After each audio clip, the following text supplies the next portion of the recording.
Здравейте!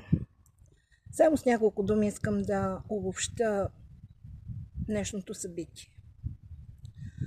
Беше организирано от група на хората от Доспат и околностите за многогодишния тормоз от страна на гербаджийския кмет. Обединение 29, които бяха на акцията в Доспат. Това е едно гражданско обединение. Граждани Атанас и подякон Атанас, Росен Миленов и будни българи. Хората са си дали уведомително писмо и са поканили всички партии да излезат и да ги подкрепят. Тук да вмъкна. Фараончето не беше там, фараончетата го чакаха, но той не излезна. Бях до последно, докато излезнаха да кажат резултатите от влизането в парламента. И аз малко закъснях. Като отидах, заварих Кирчо да говори по микрофона. И всячески просто отвътре нещо ме тика. Тези хора ги ненавиждам. Не мога да кажа, че ги мраза, но ги ненавиждам. Те са едни национални предатели, едни кукловеди и нямат място в нашата страна, в нашата родина. Опитах се да му прекъсна речта, с викове с крясъци. Успях. В същото време моята приятелка Валя хвана Лена. Беше малко по-надолу. Никой друг не излезна. И от това, което видях, това си е лично мое мнение и анализ, мисля така. Явно идват нови избори. ДПС се разцепи. Кирчо прави пиар.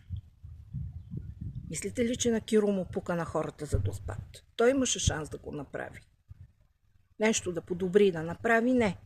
Ние само слушахме. Украйна, ваксини, бустери, мерки, глупости. Така.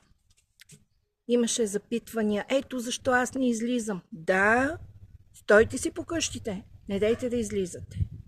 Да, разбирам ви от преди няколко години големия протест, че хората се отвъртиха. Разбирам го. И аз съм била на този протест. И всеки път казвам, това ми е последно, повече няма да хода. Добре, да оставим съвсем да ни се качат на главата, съвсем да ни поробват, съвсем да се подиграват. Те ни мразят и ненавиждат. Те гледат през нас като през въздух, като през стъкло. Нима няма да отида там и да му попреча да каже поредната глупост. Много ми стана жал за хората, които са пътували от Доспат. Разказваха си историите. Наистина е така. И аз го разбирам. Но не можеш ти да се вкопчиш в малкото. И само да искаш за Доспат да се оправят нещата. Това е невъзможно. Не става така. Нима само в Доспат гербаджийските кметове тормозят хората. Знаете ли защо съм на улицата? 9 години чакам разрешение за строеж. Имам го това разрешение за строеж от година и малко. Просто в момента на тия цени, на тая инфлация, аз не мога да строя, защото нямам пари.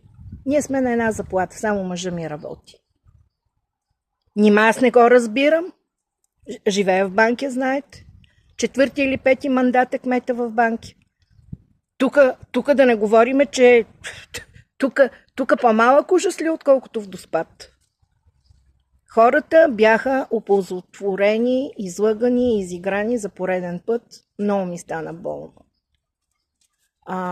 Имаше медии национални и целият фокус беше насочен върху Кирето и върху Денков. Един Денков, който беше министър-председател, който е вреден е за България, за нас, за хората. Те живеят в техната си реалност, но аз нямам нищо общо с тяхната реалност. Затова на Кирченцето го попитах в очите. Той говори с теб и не те гледа в очите. Не те гледа в очите. Стана ми жал за хората, това исках да кажа, и че не трябва да се делят нещата. Проблемите са толкова много и всеки седи и си мълчи и ги е страх. От какво ги е страх, че те ли да му бутнат някакъв кюмезарник? Какво толкова? Не знам. Друго, какво да ви кажа? Всеки един жив, свободен човек, българин, защото не всички в България, които живеят, са българи, особено тия в народното, в парламента, защото няма да кажа народно събрание, това там не е народно събрание, това е бившия партиен дом. Не може едни партийни интереси да бъдат наднационални, над българските. Това е от мен.